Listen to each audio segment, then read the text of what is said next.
We are ready to start with the action, which is a fireside chat. As you can see on the screens, our virtual speaker, Mr. Rajiv Chawla, is also able to hear us. Yeah, I can hear you. Sir, a warm welcome. We're just trying to gather the audience back. So once again, Take your time. Yeah, please take your time. gentle request, ladies and gentlemen, please do join us back so that we can start this fireside chat. I'll request you all to please kindly take your seats.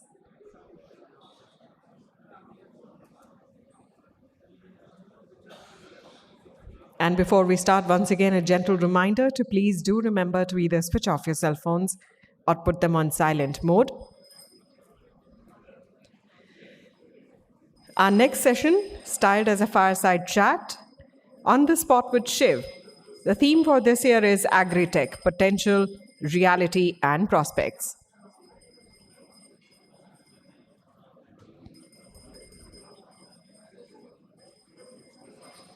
We really once again do apologize for cutting short your chai time, but we'll request you all to get your teas and coffees back to your tables.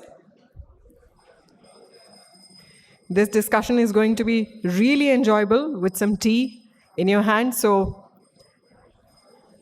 don't shy away from getting that cup back to your seats.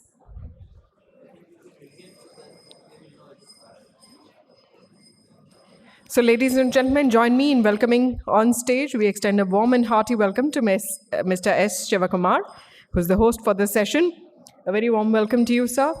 We also warmly welcome on stage Mr. Hemendra Mathur, venture partner, Bharat Innovation Fund and co-founder Think Ag. And of course, we have Mr. Rajiv Chawla, Strategic Advisor and Chief Knowledge Officer, Ministry of Agriculture and Farmers Welfare, Government of India. He's joining us virtually for this session. A very warm welcome to all of you. I now hand it over to the esteemed moderator of this session, Mr. S. Shivakumar, to take it forward. Very good afternoon to all of you. Happy to see most of you walking back to your tables with some teacups and refreshed. This is the 6th year of this fireside chat called On the Spot with Shiv. The idea is we bring some subject into spotlight, and those of you who have been attending the annual livelihood summit did see some of the earlier topics, and this year we are reflecting and looking forward on Agritech. You know, as it happens in agriculture, at different points of time we think one solution is the panacea for all ills. At one point of time it was subsidies, then it was at different point of time FPOs, and then contract farming, and then marketing reforms, and so on and so forth.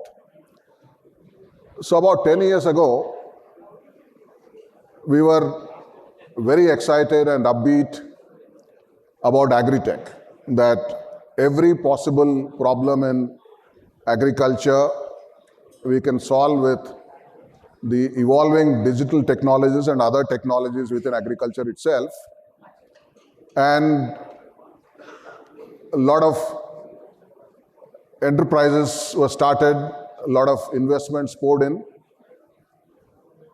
So 10 years on, there are over 3,000 startups in agri field. More than $3 billion worth of funds have flown in from outside. This is keeping aside possibly the bootstrapping that the founders themselves have brought in. And as we stand today, over the last year or so, we are somewhat more circumspect about what the current reality is. Yet, with a few of these startups or technology-based initiatives taken up by farmers groups themselves or by larger enterprises are by the government and so on. Some of them have matured, and we see that if we can get a few things right,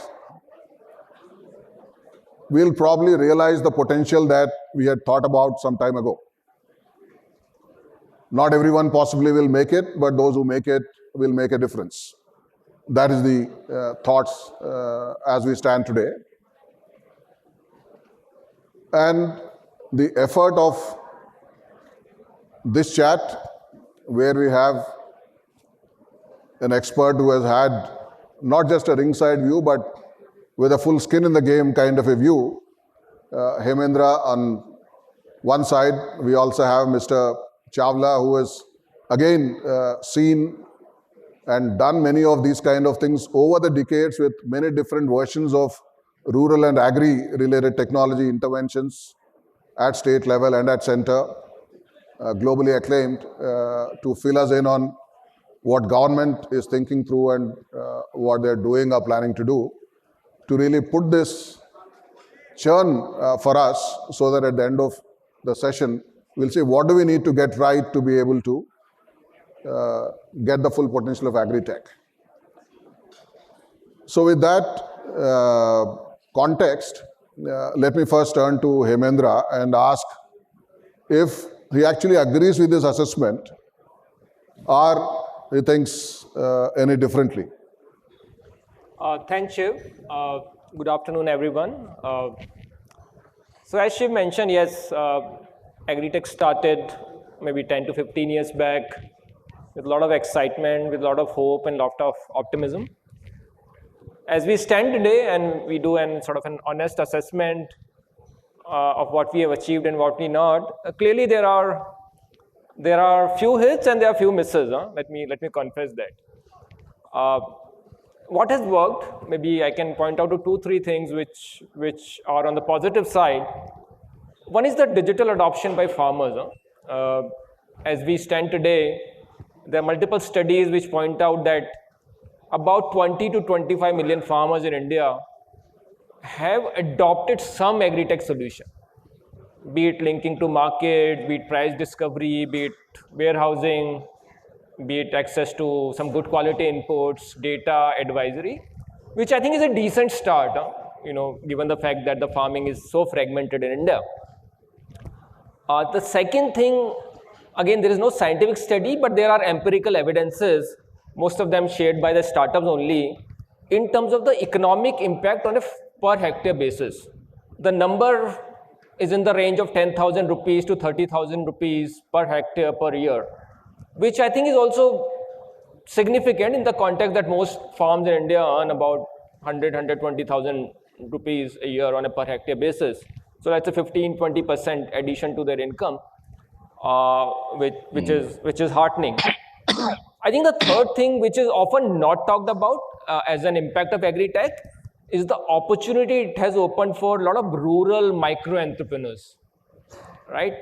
Because typically for Agritech to reach out to farmers, you need a bridge, and the bridge happens to be some grassroots organizations, some FPOs, some NGOs working on the ground, and this army of micro entrepreneurs who are typically maybe progressive farmers or some youth in the village who ends up taking this job. And they are on behalf of Agritech, they are either aggregating farm produce, or they are onboarding them for some financing solutions, they are training them how to fly drones, etc. So I think it's very interesting, the kind of new livelihood opportunities which have emerged in the rural areas. I'm very hopeful if Agritech goes all right in next 10 years, there's a potential to generate maybe 10 million rural jobs, which is quite significant, and I feel strongly about it. So these are the positives. Now talk about the challenges that we have had, or where probably we have gone wrong, and I am definitely I can take the part of the blame for all that has happened. So I think first and foremost, where we have gone wrong is a disproportionate focus on top line by a lot of these startups, mostly driven by VCs like us, who want valuation to double almost every quarter, especially during COVID. And that has kind of taken the focus away from the bottom line. And that's why we have seen some struggles in the past 18 to 24 months. I think that needs urgent correction, because I think the hypothesis was that economies of scale will accrue and profit will come. But unfortunately, economies of scale doesn't work in agriculture as you see in manufacturing or services, right? So I think that trade-off is yet to be established between the top line and the bottom line, and that's work in progress. And in that process, of course, a lot of startups accrued debtors and dead inventories, and a lot of discounting led to erosion of margins. So I think that's one correction which is happening as we speak. Second, I think because of focus on building top line, the focus on product development, R&D hasn't really come in. A lot of these models continue to be digital tech or digital first models, where I think for making sustainable models, you need to build products, you need to invest in R&D. That hasn't happened, right? So I think that is another area where I think Agritech has to move forward.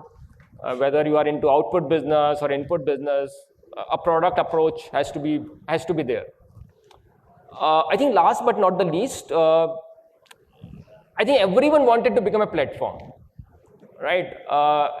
If someone is doing output, they started doing inputs. If someone is doing input, they started doing financing. But the skill set that you need to cater to multiple needs of farmers are very different. And in this hurry to become a platform, casualties happen, right? It's like a toddler becoming an adolescent without passing through a teenage. So I think that is also a correction which is needed. People need to understand what is their core strength and build business models over and above that. So yeah, I think that's a sort of, I would say, 30,000 feet assessment of what's happening in the sector. But as you said, I remain optimistic. In medium to long term, we'll see Agritech playing a very, very important role in making Indian agriculture sustainable, hopefully improving farm incomes and creating employment in the villages. Yes, let me pick up this platform thought that you talked about. Every startup, or most of the startups, will look at some point solution. Rightfully so. There is a problem that you need to solve, and here is some technology that I bring to the table and I'll solve it. But it doesn't translate into eventual benefit from a farmer's perspective. If I just say I have great hyper-local weather forecast, but by itself it doesn't mean anything to the farmer, and so on with the rest of the staff. Now someone has to do the platform job, and if all the startups say that, okay, for me to really get somewhere, I need to become a platform. If they do it, and you say possibly that's not right to jump from a toddler to an adult. Now, who can do that? Ultimately, the solutions need to get converted to, from a farmer's perspective, not just from the startup point of view. Now, if obviously not everybody can be platforms, so who can then become possibly platforms? And in order to scale and deliver these benefits eventually to the farmers, and therefore to agriculture at an aggregate level, how do we really go about? Yeah, no, absolutely, you're right. I think from a farmer perspective, a point solution doesn't work. And that's why, a lot of these startups, especially on data and advisory, found it very difficult to monetize their sort of data collection and data analytics, because farmer is not willing to pay for it. And that's why many of them are pivoting into supply chain businesses, right? So to answer your question, Shiv, I believe Agritech is one of those areas where you need to have strong partnerships if you want to become a platform. For a techie coming out of Infosys, if you expect him to underwrite a loan for a smallholder farmer, it's going to be a disaster, right? You need those skill sets. So instead of doing themselves, they have the farmer connect, but they can be bridge for a bank or an NBFC or a fintech who can possibly do it 100 times better than they do. So to me, the success of Agritech depends what kind of partnership do you forge. And of course, you make money. I'm not saying partnership for the sake of partnership. You'll make some money in that. So I think that is very important for an Agritech to decide what is the core and what is the ancillary. And you're right, ancillary is critical for a holistic solution from a farmer perspective. But what I'm trying to say, it's very difficult to cultivate those skills in a 7, 8 year time frame, which most of VCs look at that kind of time frame, which again I would say is unreasonable.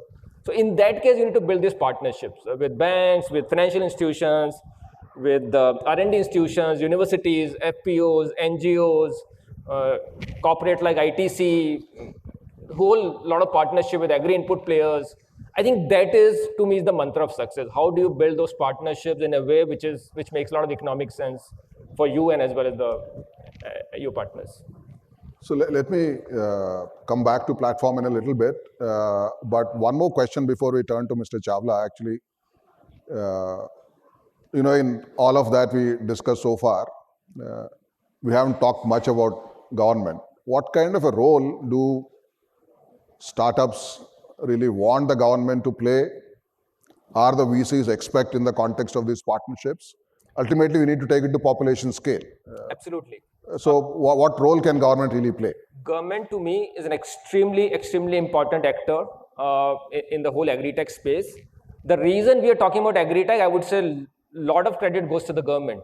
I think most of the deals which got funded in the last 5-10 years, maybe more than 500 deals, 70% have come out of the incubators which are funded by the government. So I think the government has already done a job in building a strong incubation system. So likes of Manage, AgHub, ICRISET, Pusa Krishi, and of course some of the private incubators. I think done a great job in building a critical mass. That's why we're talking about 3,000 startups today. So that's number one. I think, of course, and they're also putting money into some of the VC funds through fund of fund scheme. So that's important.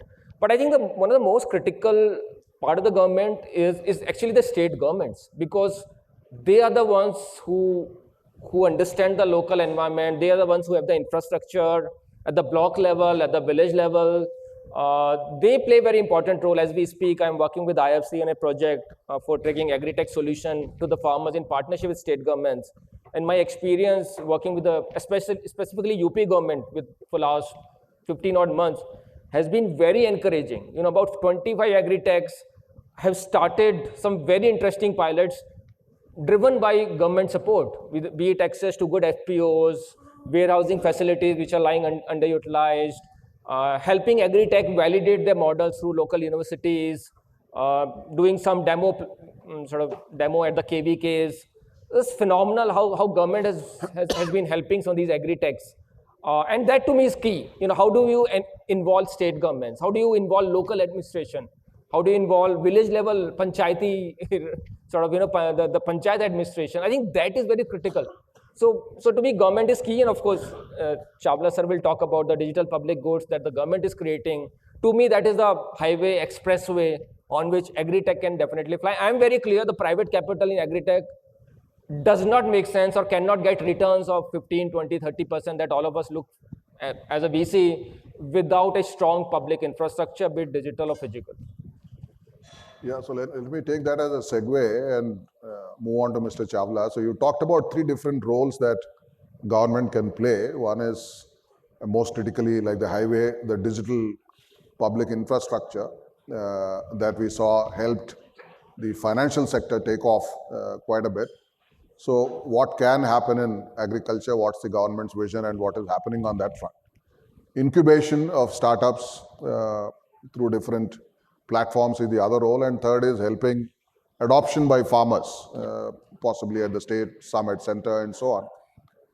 Now, these 3 roles is what you pulled out of your experience. So let me turn to Mr. Chawla and ask him in terms of what is the vision that government has for the agri-tech sector. How do you see the progress so far, and of these 3 roles or anything else that you see that you're putting in place, different building blocks, Mr. Chawla?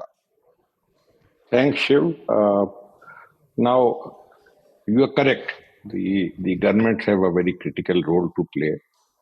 And you also spoke about these 3 roles. So I would perhaps talk in little detail about the 2 roles. The incubation role is already spoken, and I am not someone who has got into that deeply, so I'll avoid that. Now, the DPI called Agritech Now, Agri-Stack, because you generally feel happy saying stacks everywhere, health stack, ingredient stack, but I'm sure some better name would evolve with time. The Agri-Stack realizes that for service to be delivered, you need data. And unfortunately, unlike the UPI domain, where you did not require data, except some masters, etc. The Agri-Stack would require data of farmers, and especially the three things which Agri-Stack is wanting to solve was: is he a farmer? What are the lands he owns? Where are his lands located? And finally, what is a crop he has grown?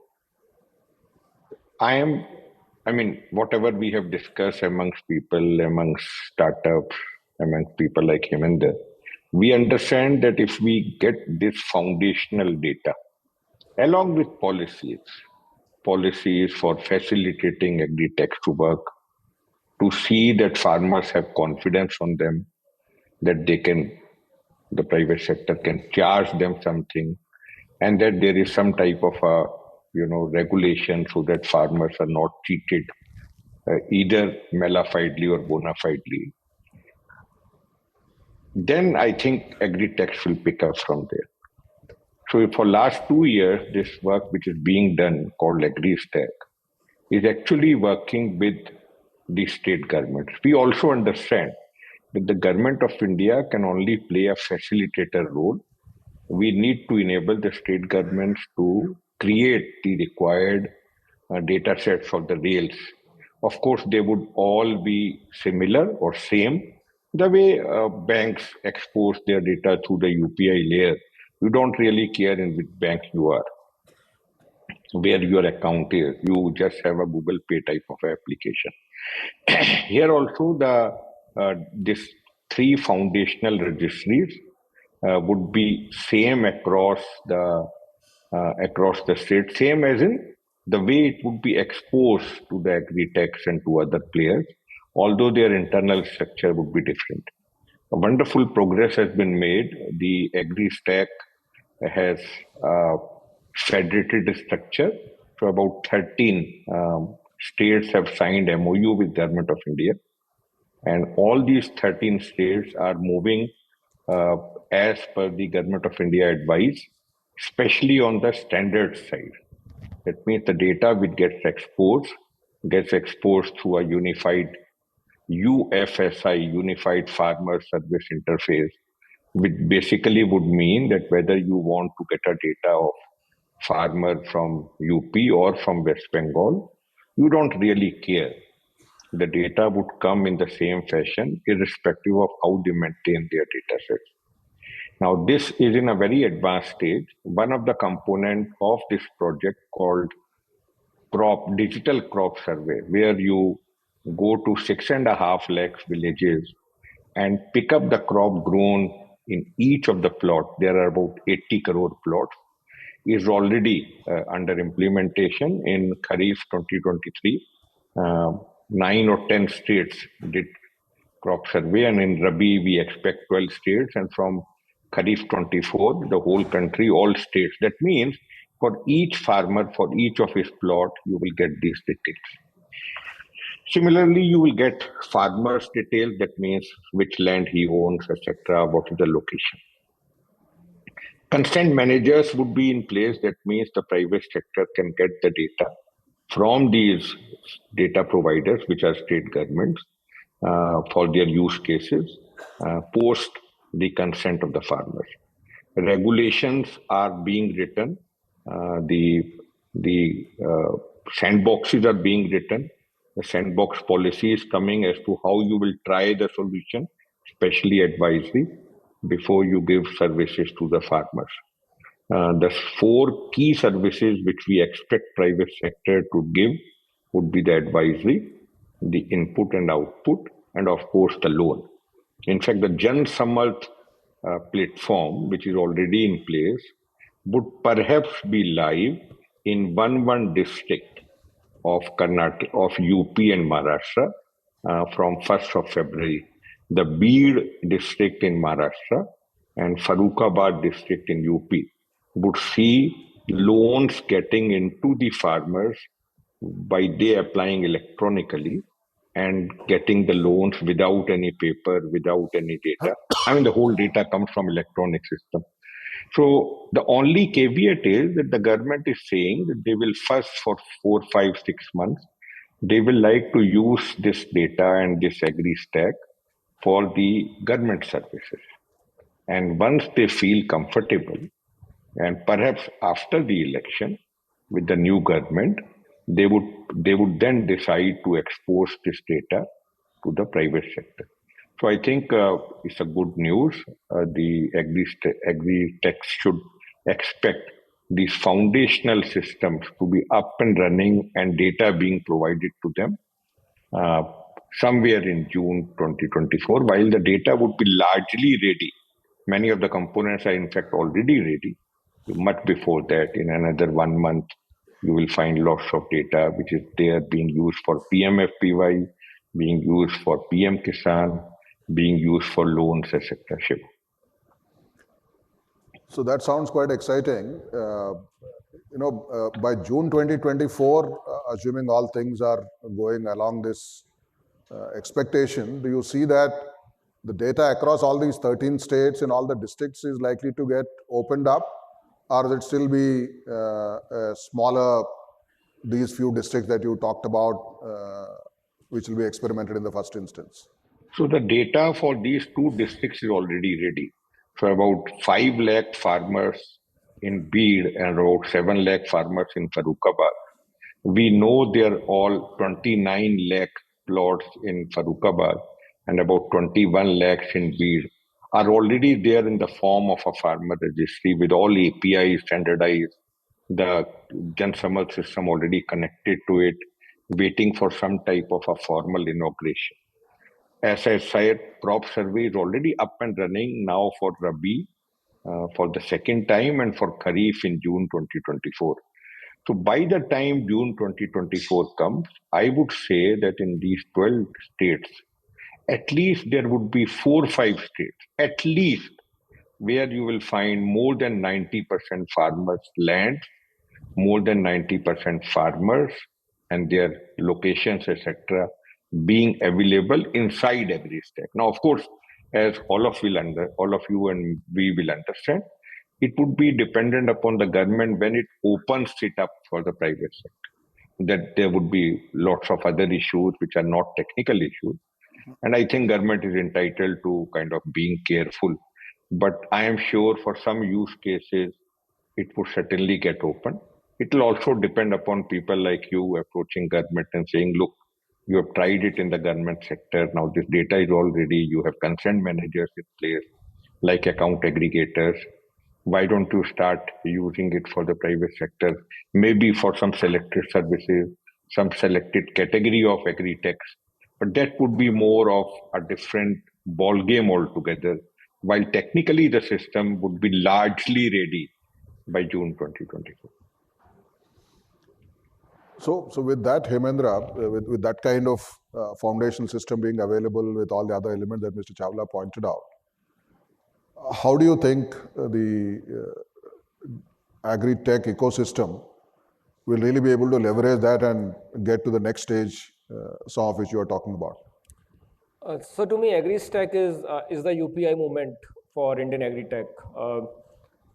I think the biggest challenge for Agritech has been the first mile and the last mile connect with farmers, right? The transactional cost of giving a 50,000 rupee loan comes out to be 5 to 10,000 rupees. Which bank is going to do it?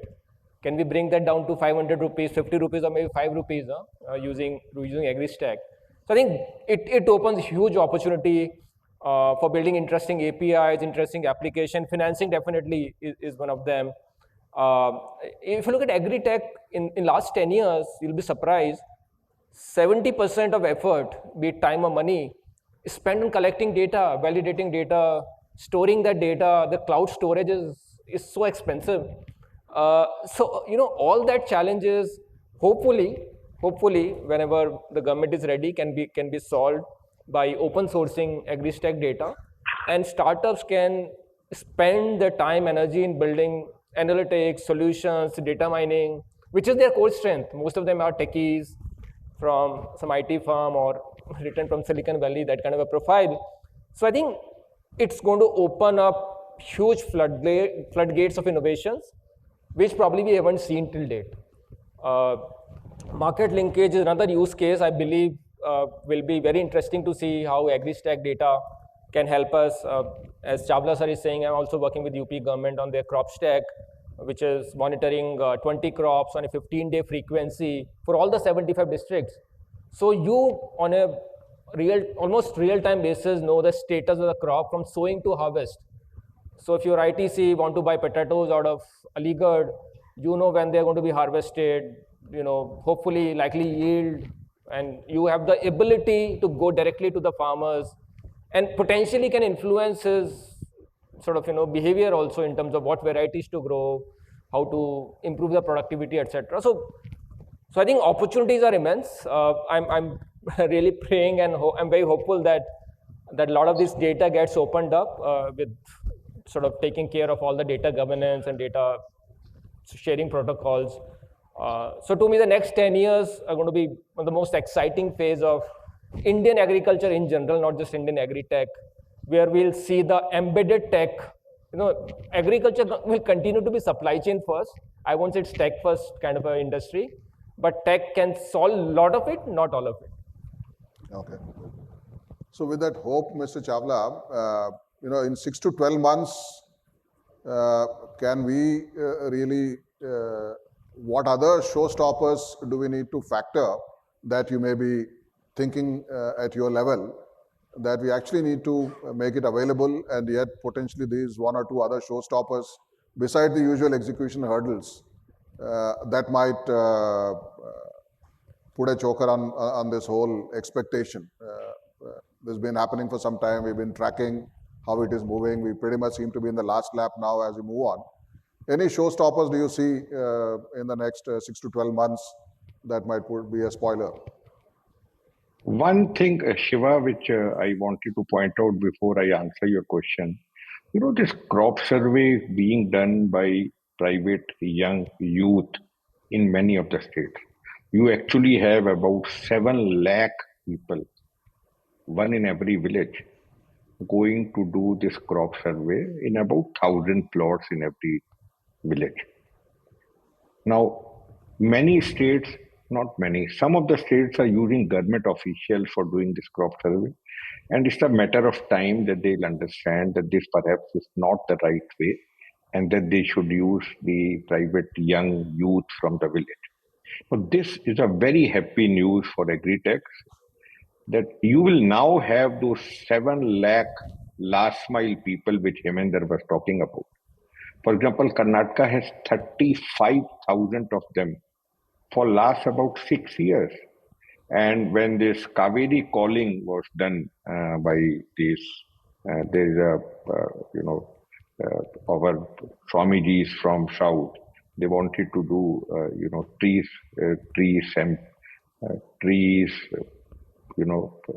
being grown or put near the Kaveri river. We found that they all used those 30,000 people, rather out of those who were in the Kaveri belt. Now, I think Agritech should look at this possibility, and we should all encourage other states to also go the way where we can actually use the young people from the village to do this crop survey, so that they can also then play the role of that last mile Hemendra was talking.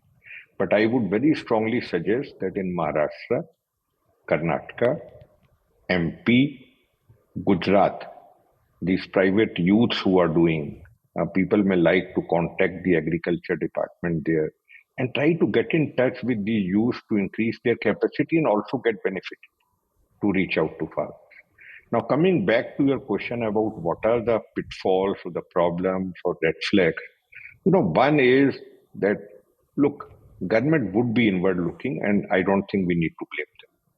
We saw last time that when we brought, modernization of the agriculture sector, for whatever reasons, there were issues, political issues, more of political issues. So I think when we try to open up this sector for the private sector, this agri stack for the private sector, I think we will have to convince government that look, nothing will go wrong, and we need to give some type of a commitment.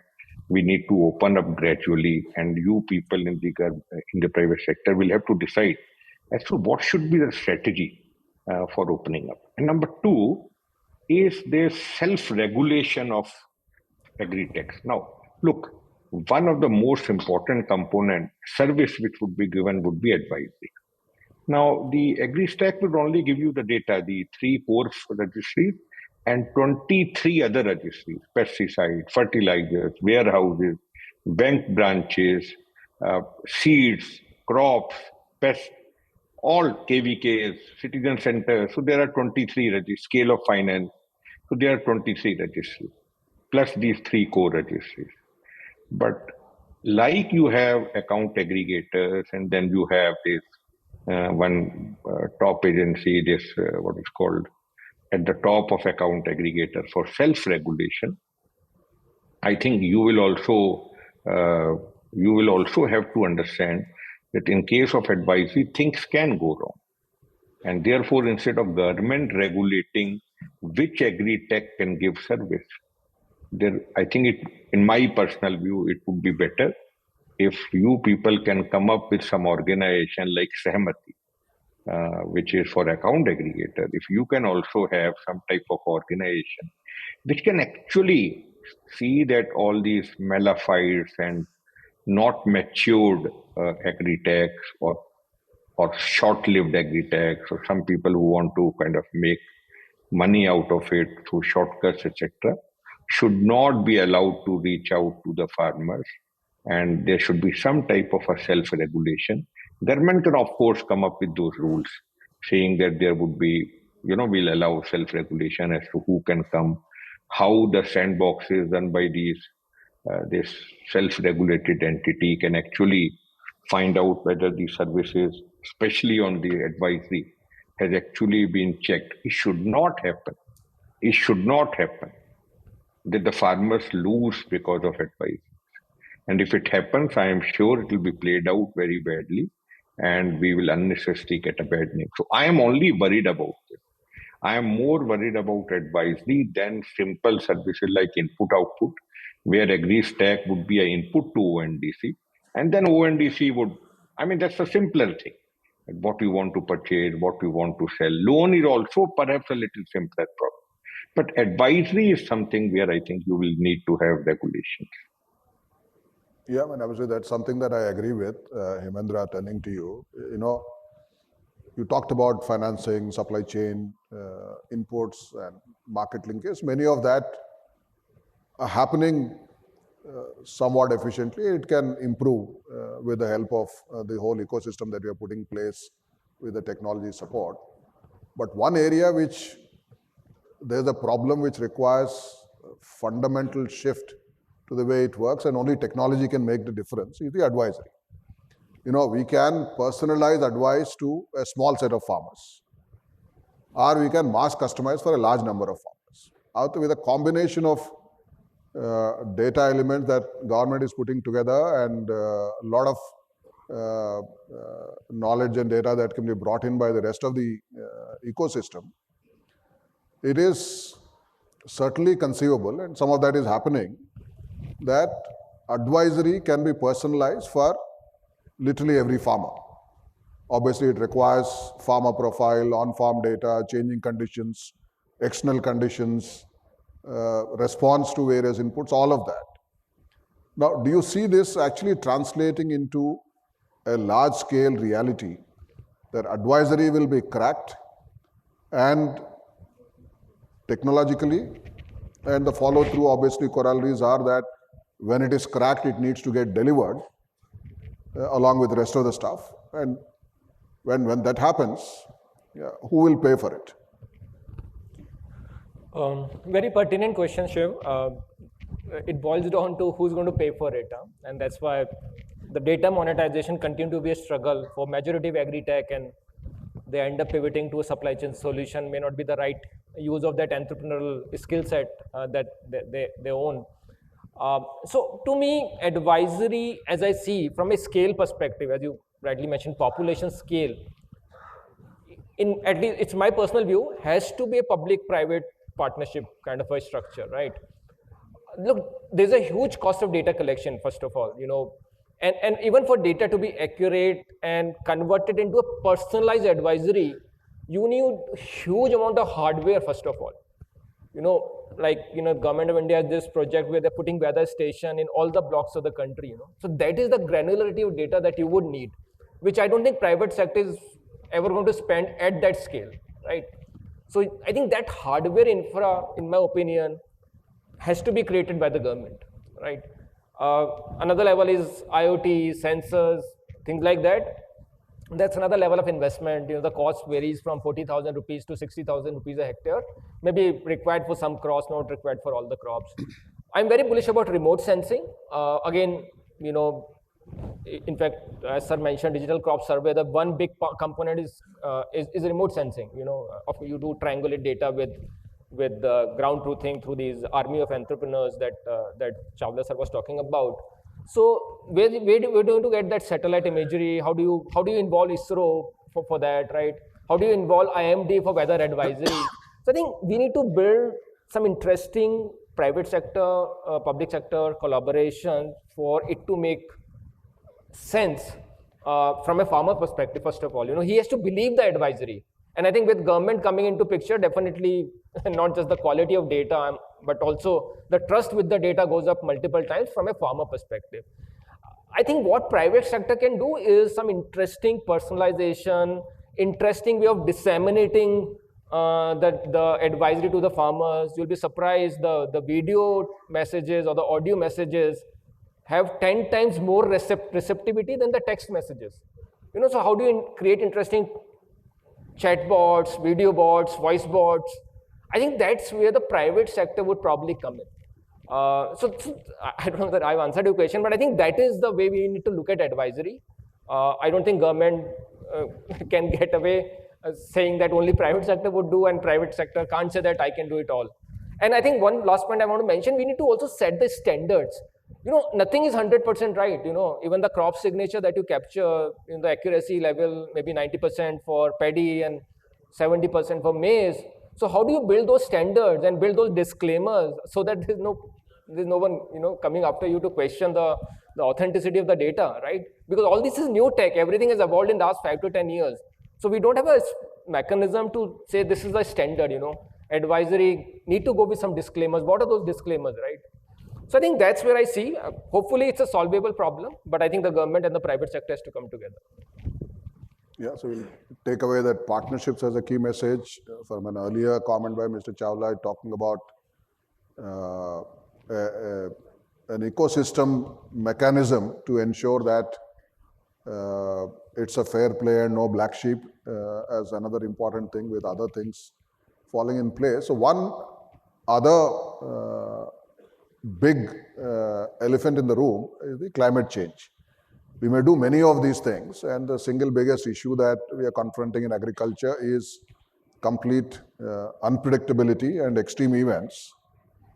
So as part of data, Mr. Chawla, is there something that government is also likely to put in from the forecast perspective beyond what is currently done, keeping in mind the big challenge of climate change?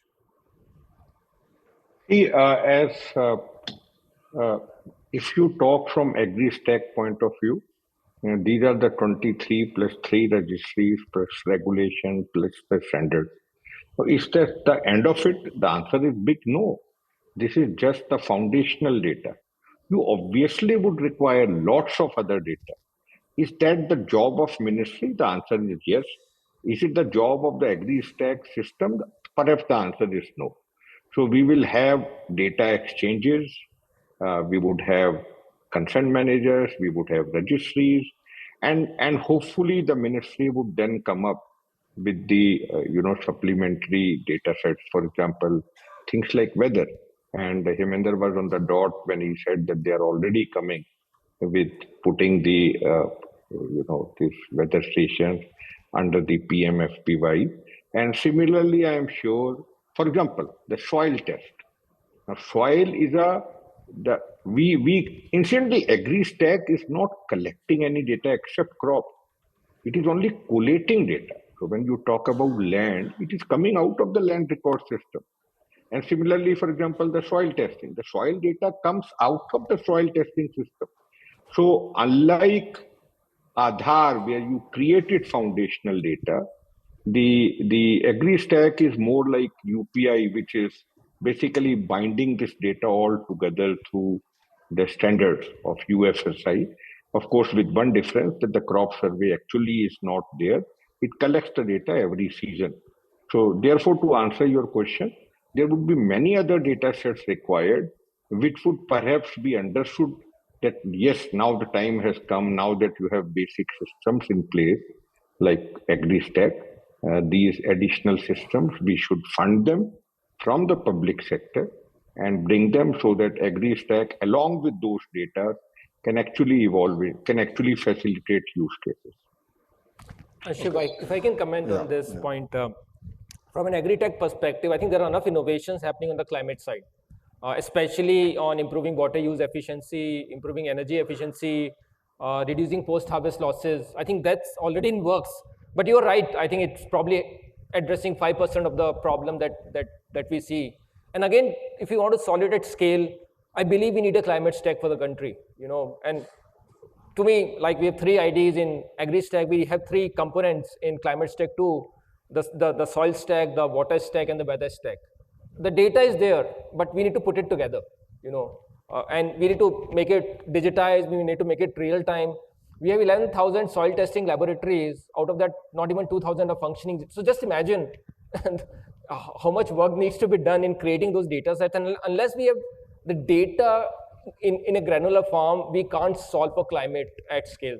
And that's where we need some public investment. Thankfully, it is a non-personalized stack because you're not collecting any farmer data. To me, it's like a low-hanging thing which can be done. Okay. So what we are taking away is that there are many building blocks which are maturing, but you need a solution integrator, you need a self-regulation and partnerships for us to get somewhere. Innovation, of course, is the fountainhead for all of this. So any parting message, Mr. Chawla, for already the startups in this space and people who want to get in? And I'll come back to you, Hemendra, with the same question and then we wrap up. I would say that please be bullish. We would do whatever is required for you to succeed.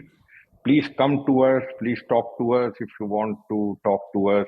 You want any details, you have any wish list, please let us know and we would be very, very happy to support. Wonderful. Hemendra, to you.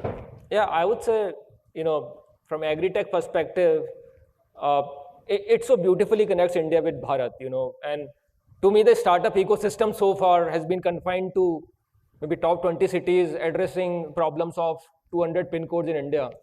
I think if we can get the Agritech right, which I hope we'll be solving for Bharat. I think that to me is a big thing, big inspiration. We need to attract right talent. I think that is one thing which we did not discuss. I think capital is available or will be available. How do we attract best of the talent to the sector is something we need to think about. Wonderful. So a welcoming government and an optimistic venture capitalist and ever-ready industry. So what more do we want? Thank you very much and best wishes. See you next year.